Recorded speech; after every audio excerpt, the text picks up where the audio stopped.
Hi, I'm Pete Drowne. I live here on a ranch in Bigfork, Montana. Came here about 30 years ago, and for many years in my life, I'm 85, so I've been involved with young people and trying to get young people doing positive things for many years. And I started back, way back as a merit badge counselor for the Scouts, and then I've been involved with both hunter education and bowhunter education here in the state of Montana for about 30 years. And I think it's a great thing if we can get the young people involved in the outdoors and involved with having some great interests and avocations, and that's going to help them the rest of their life. So every year we have two classes in this area in northwest Montana that deal with hunter education and bowhunter education. And I'm an instructor for both those times. And so this morning we're going to have a field day, which is the field day at the end of a one-week course for hunter education.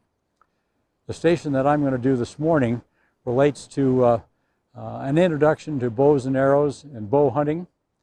And then we go from there to talk about camouflage and concealment and the importance of proper camouflage and concealment when you're hunting or just being in the woods and you want to blend in.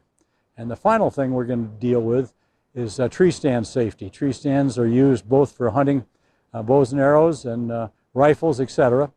And we want to stress safety when we're talking about that, because we're talking about life-threatening situations if you don't pay attention to the safety regards of it.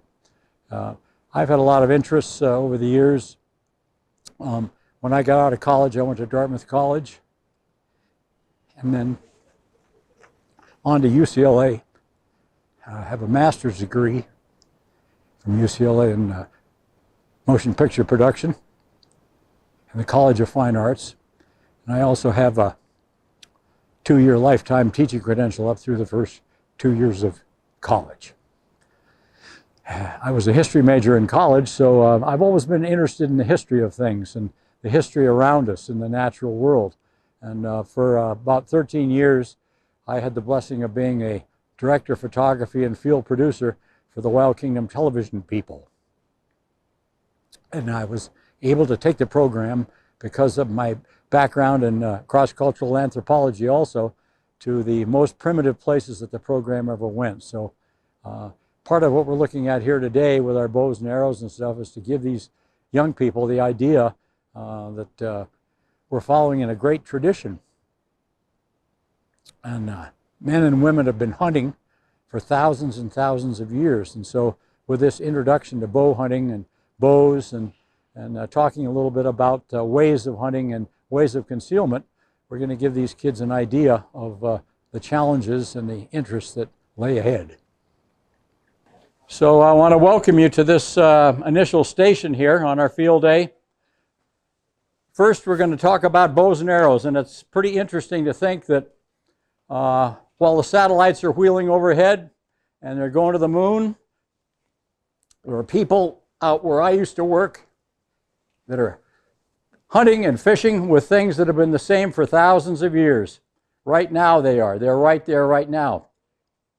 And in my work, I was a film and video production man, and I had the privilege of going to some very, very primitive places where the people are exactly the same and the hunting that they're doing is the same as it's been for thousands of years.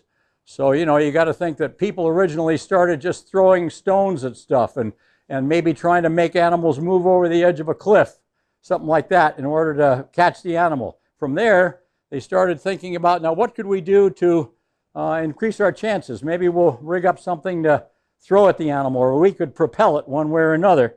So some of the earliest bows, similar to these, are these are stick bows. These are tribal-made bows. And in tribal communities, certain people make bows better than others. But these are natural pieces of wood taken from the trees and brush around, maybe using a rawhide string. And rawhide is just the animal skin that's stripped very thin and then wound around. So here are these stick bows, about as simple as a bow can get.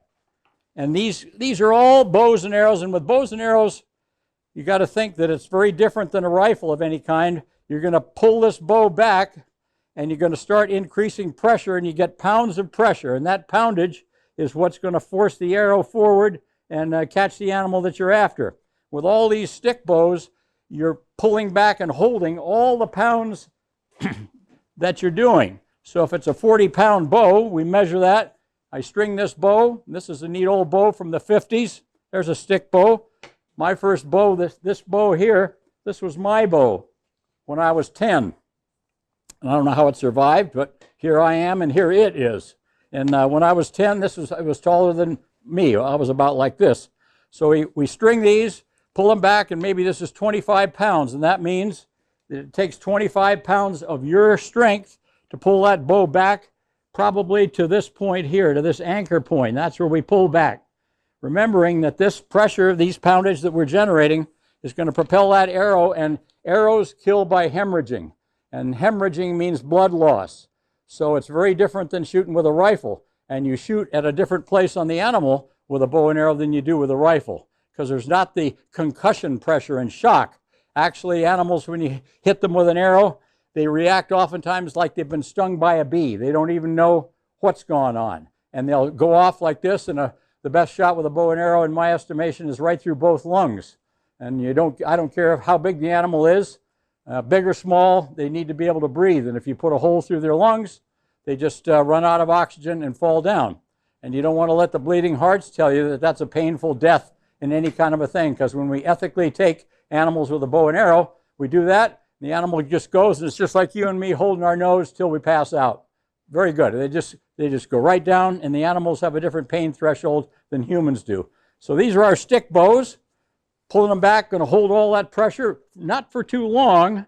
And remember, it's like riding a bicycle. When you're young, you can ride a small bicycle, so you may want to get a bow like mine that was only 20 pounds. So interesting. So we got these stick bows, and here's a bow. This is probably one of the most unusual stick bows you'll ever see in your life. This comes from Papua New Guinea, where men are still doing really primitive stuff. This is a black palm bow, and it's got a bamboo string, a piece of bamboo that's been selected out of the bamboo, and this is what they use to propel their arrows. So from there, you can go to this is the strongest bow that I ever had in my life. I had a man make this for me years ago. This is a 100-pound longbow. So this is really strong. In medieval times, the archers used sometimes 100 pounds. So I used to be able to pull that back and take about 2 or 3 shots, but I have to pull back and hold the whole 100 pounds all the time.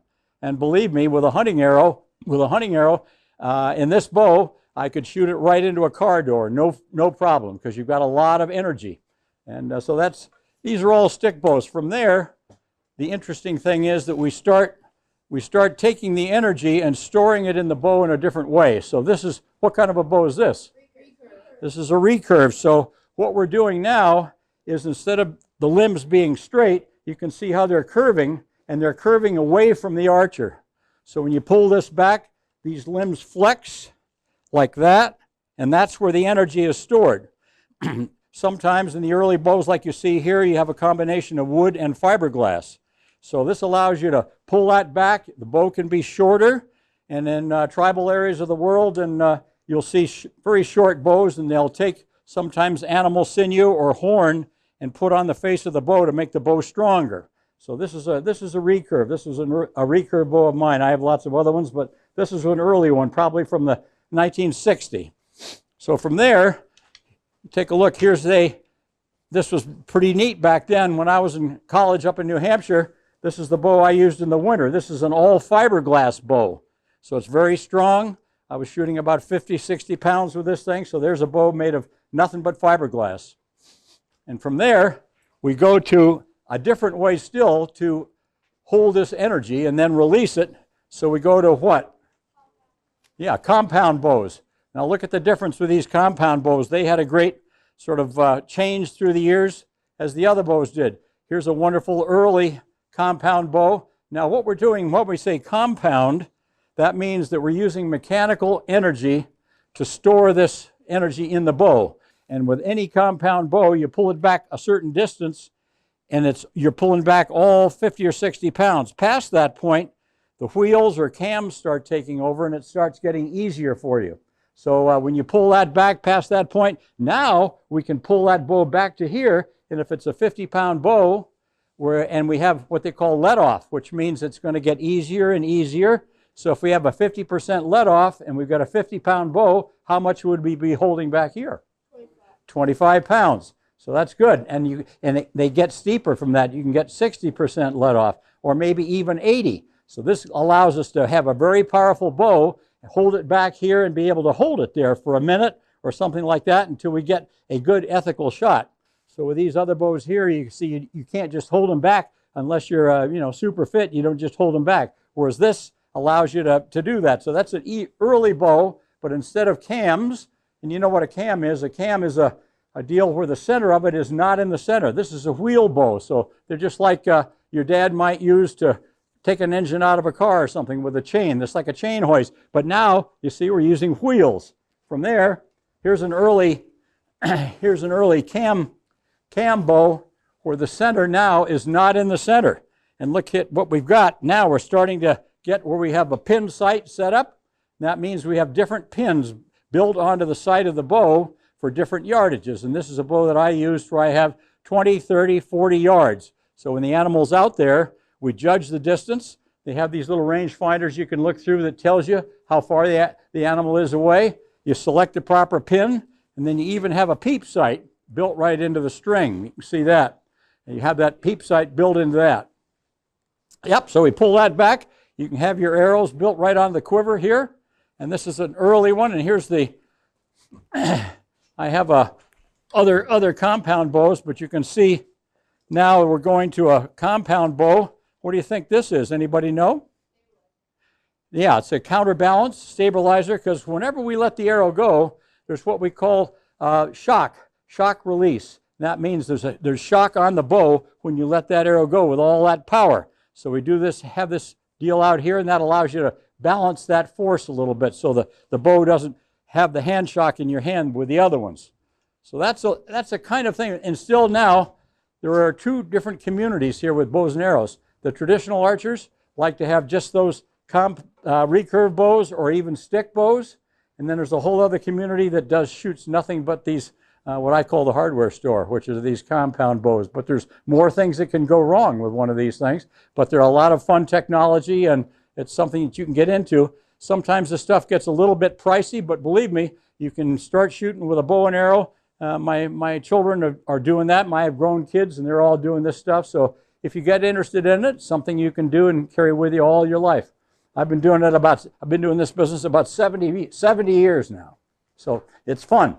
Here's a Native American arrow. I have many Native American friends. This is an arrow, a Native American arrow, similar to what was been used all through our American West. So it's a wooden shaft.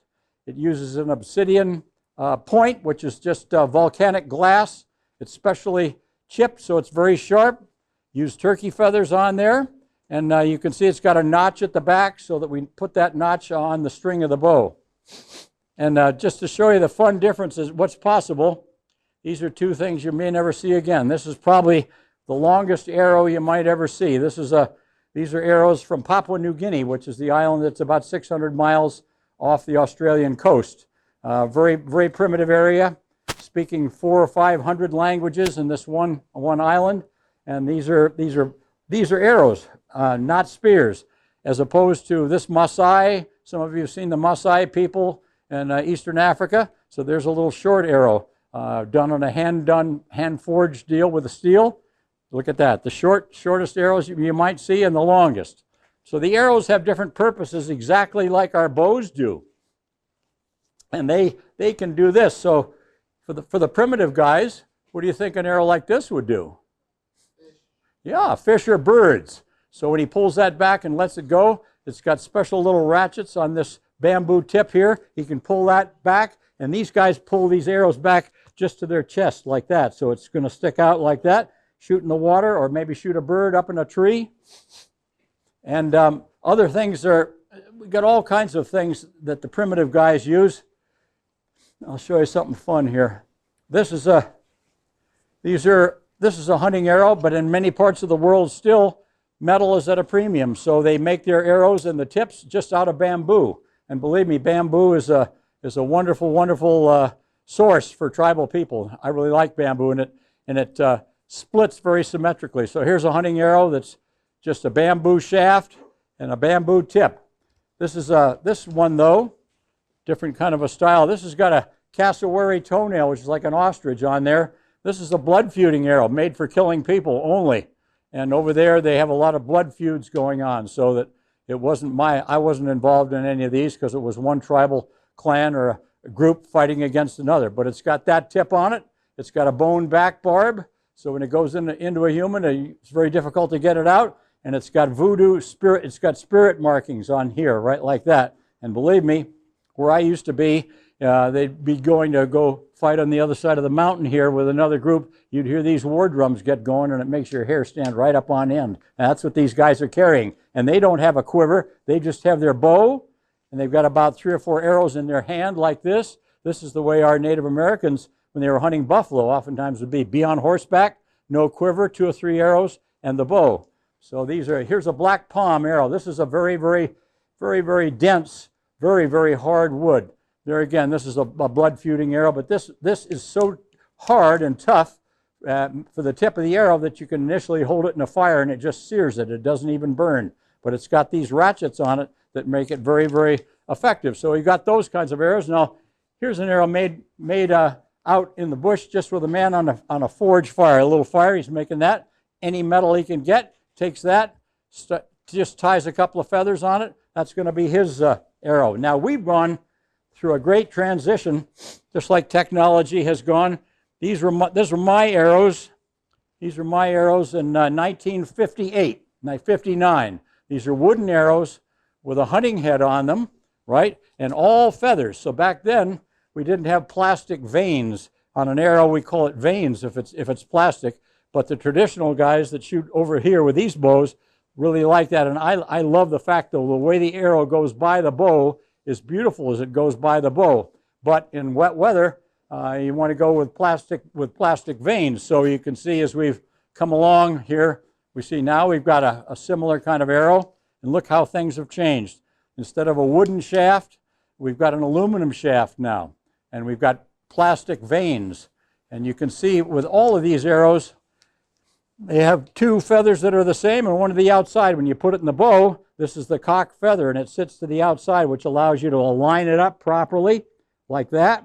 And that's the way these go. Look at as we go farther now. This is, if you want to get into archery right now, you're going to see that you'll probably may be using arrows like this. Look what's happened. Look how short these vanes have gotten. Very, very lightweight, sort of space age metal material now instead of our wood.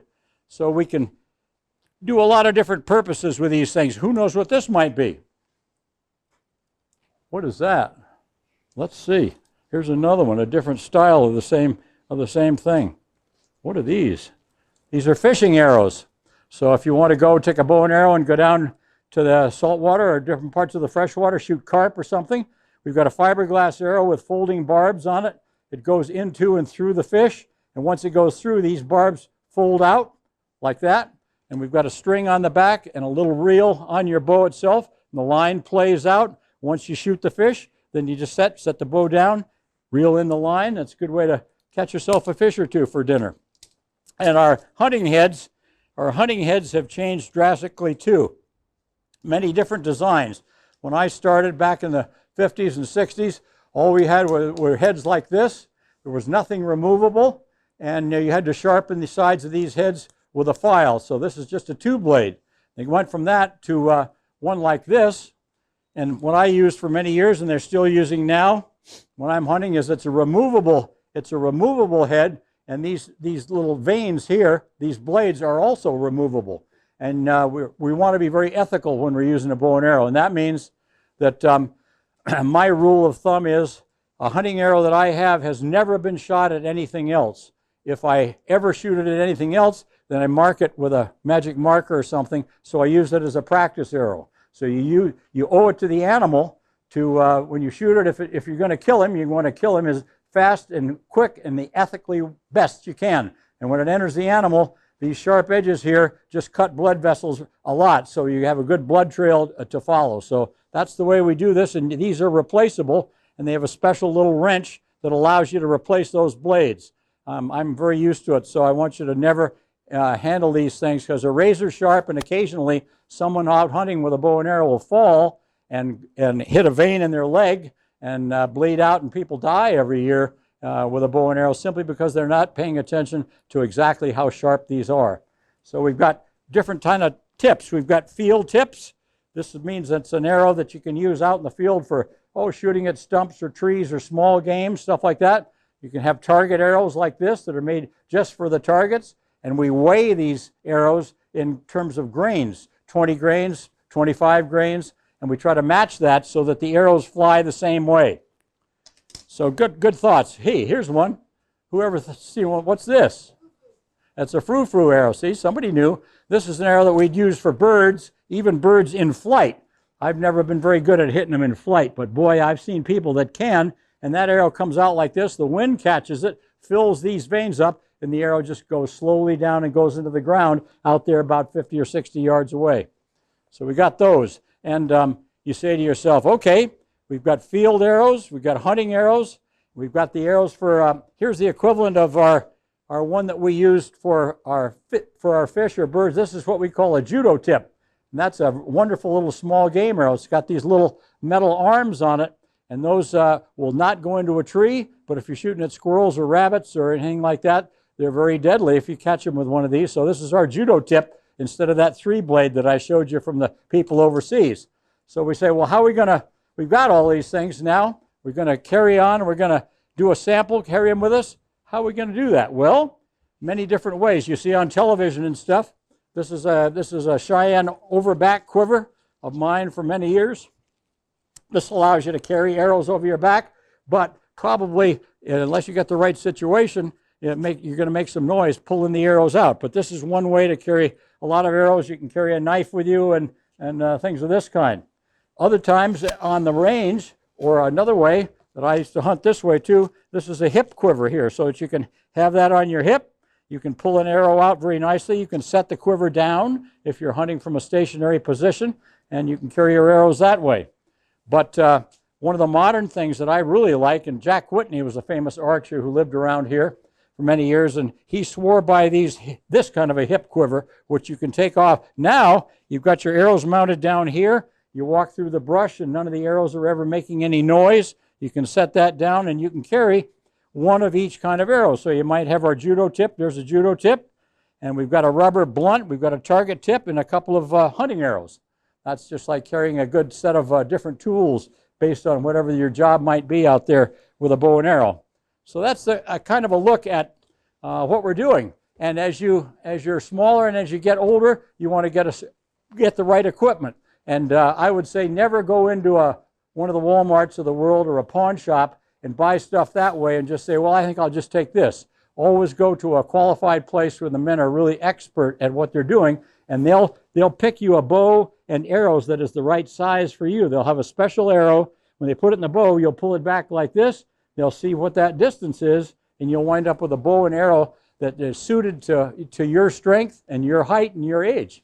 That's better. You don't want to ride a bicycle that's way too big for you, so you don't want to have a bow and arrow that is not quite right for you at your age. All right, so this concludes this business, which just gives you a look at the world of bows and arrows and how it's evolved over the years. Let's go down now and take a look at camouflage and concealment and tree stand safety. Okay, picking up our station here now, we're going to start talking about camouflage and concealment and tree stand safety. So you can look here at some of this stuff you see in front of you. People say, well, let's go hunting. Let's just get some camouflage and go on.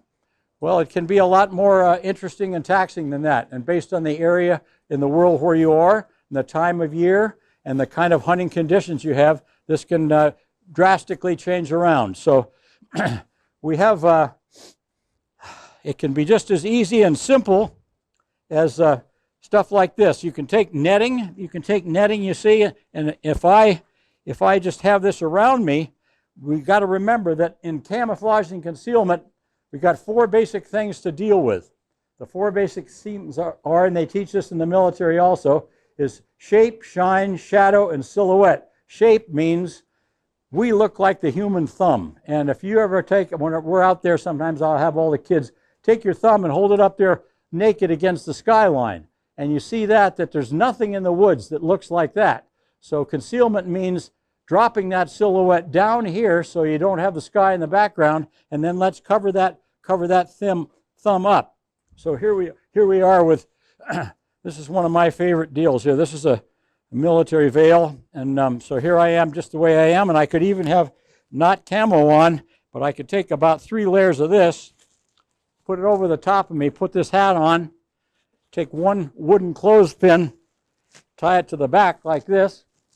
Now you see how very quickly I've gotten very, very sneaky, and if I drop my silhouette down low, I could go right over to that brush over there and disappear. I could have a 10-man group with me, and we could just disappear very, very quickly. So camouflage has this. This is our basic deciduous forest camouflage that we have around here. This is perfect camouflage for this area. So if we want to blend in, you can just carry some of this with you, wrap it around you, and it's very easy and very fast to do.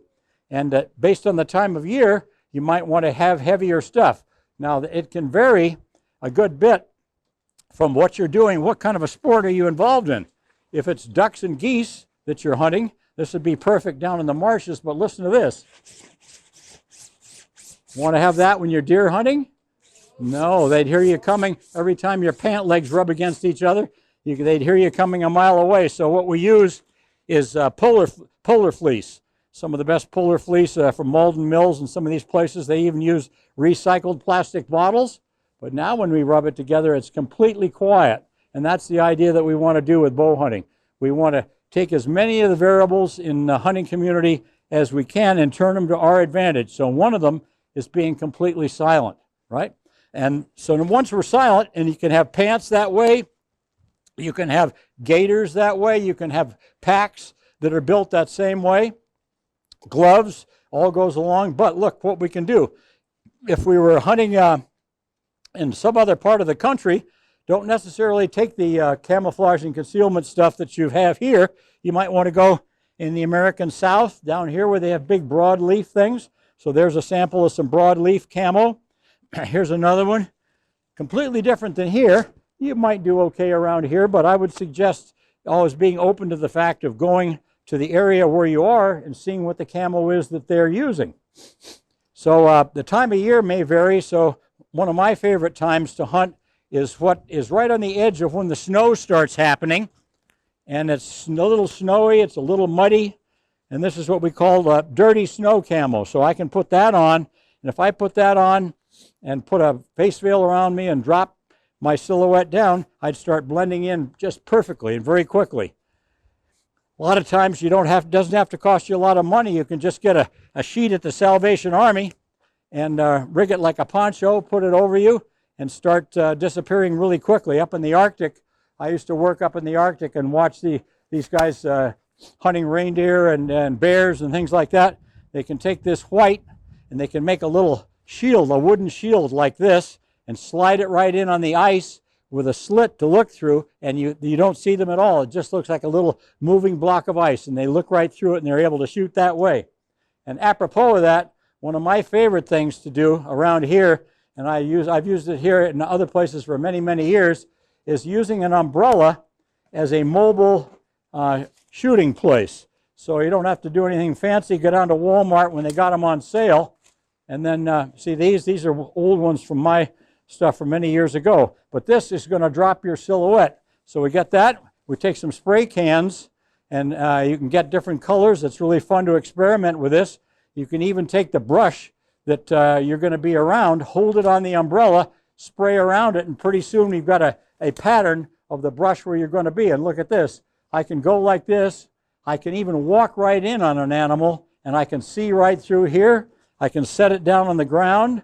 I could take a prone shot with a rifle right through the bottom there, and I can walk in. I can walk in slowly like this, and really, even in this areas where we go antelope hunting, I take the sagebrush right from where we are. You can use any kind of native material, and I use wooden clothespins. I'm a great fan of wooden clothespins. You can take these clothespins and clip sagebrush right onto the edge of the umbrella, and believe me, you'll look just like a sagebrush coming in there, and you're going to fool the animals that way. So that's kind of fun to just experiment with that, and you can see all the different things you can do. It doesn't have to be expensive.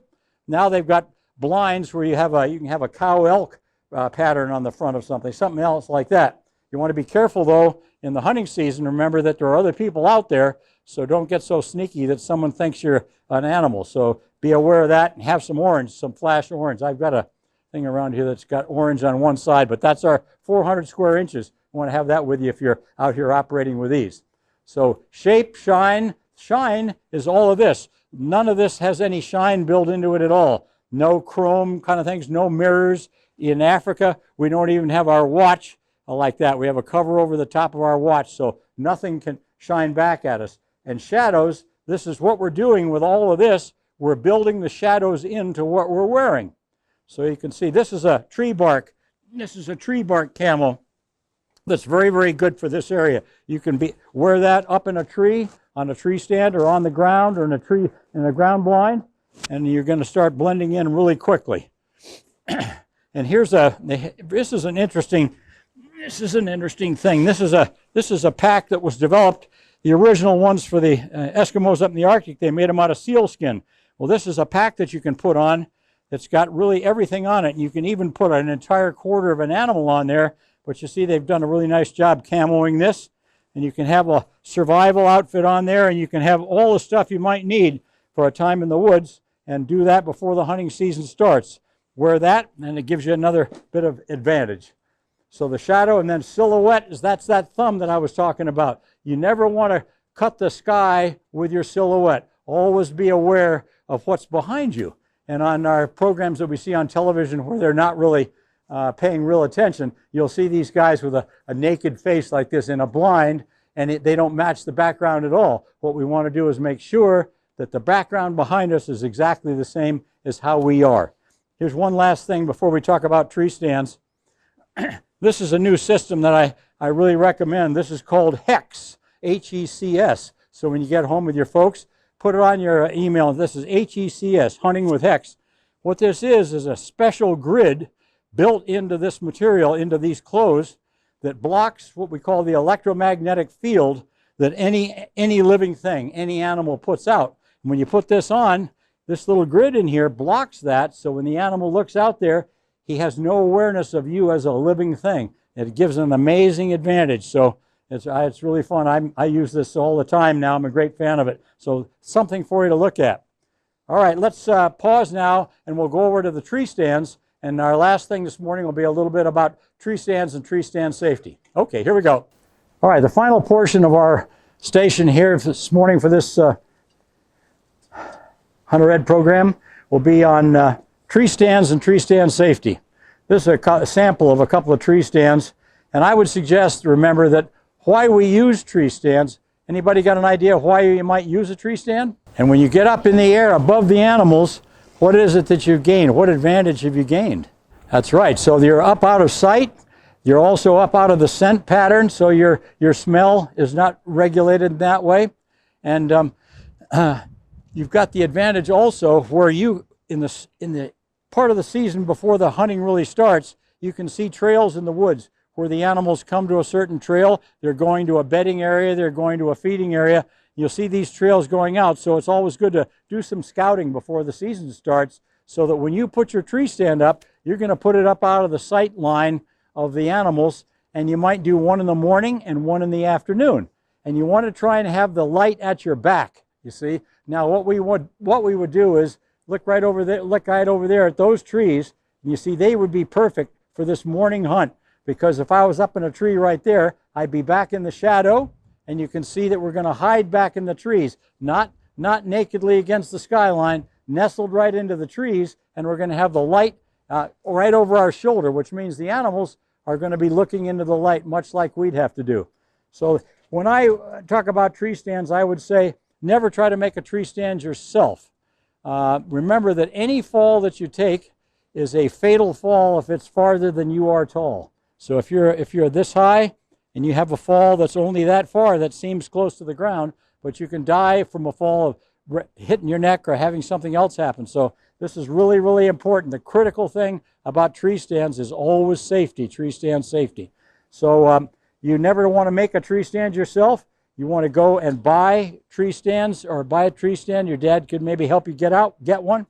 and always get a good one. Get one that's rated by a reputable company. And remember, they fold up, and so we're going to carry them into the woods.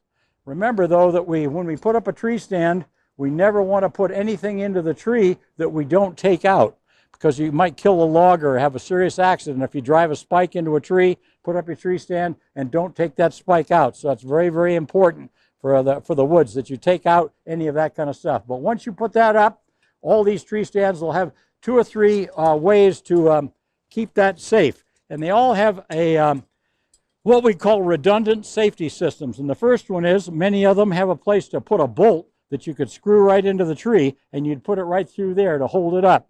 On top of that, they'll have a strap that wraps around the tree, and then once you wrap it around, here's the buckle for that, then you'll have a pin, once that buckle's in place, that drops right through there, and that's another safety system.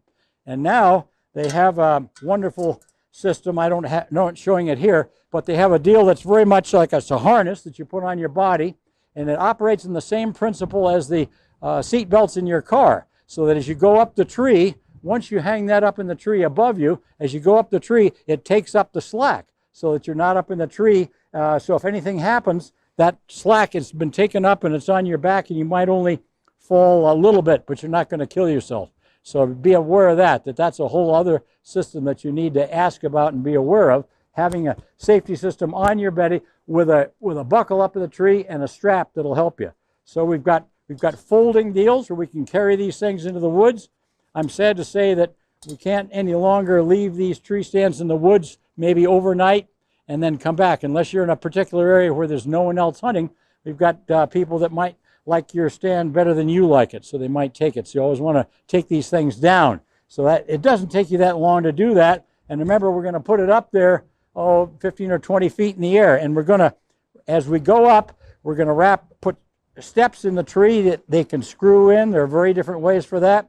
You want to have these steps up, and remember that as we go up into the stand, now you're going to be up there about 15 feet. You want to have steps screwed into the tree so that a little higher than that, so that you get up here and you step down into onto the tree stand. I think it's fun, if you've never done this before, that rather than practicing up there 15 feet, you go in your backyard, you put up your tree stand, it's only 2 or 3 feet off the ground, and you get used to standing up there, moving around, and deciding how best you're going to take that shot with a rifle or a bow and arrow. Remember that we can feel this morning. Did you see how it got colder when this fog came in and this breeze came up? If you wore all your clothes, or if you sweated inside your clothes walking into your tree stand, you might get really cold. You might get hypothermically cold up here, because once you get up there, you're going to find out pretty darn quickly, like my fingers right now, that it gets pretty cold pretty quickly. So this is a stand that I used for years. I can have other stuff inside here. I can have other things that are warm to put on. I can have my lunch in here. I could have a set of regulations to look at if I wanted to. So that's up to you to fit these things the way you want to. But remember, it's safety, safety, safety is the thing. And we also have, when you're operating in a tree stand, you're going to have a couple of haul lines, which are parachute cord or something.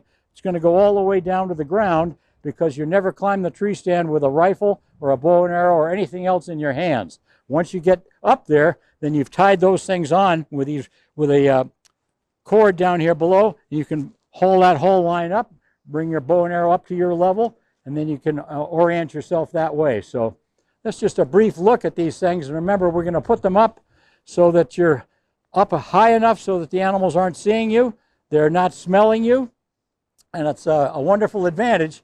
But it takes a little getting used to, so don't be afraid to put it up down nice and low, and then get comfortable with it. And it depends, it's different if you're left-handed or right-handed, how you put that up. So I hope that's a thought for you. Remember that these things are really neat, but you must not abuse them. And don't ever use your great-granddad's old tree stand that he put up with some 2x4s nailed into a tree. Can be one winter can make something like that very serious for your health, probably. Okay, so I hope you've enjoyed this introduction to bows and arrows and bow and arrow hunting. I've been involved with it, as I say, for 75 years, and it's a wonderful thing. Maybe you'll pick it up as a hobby. I hope you do, and rifles and pistols the same, and good luck to you.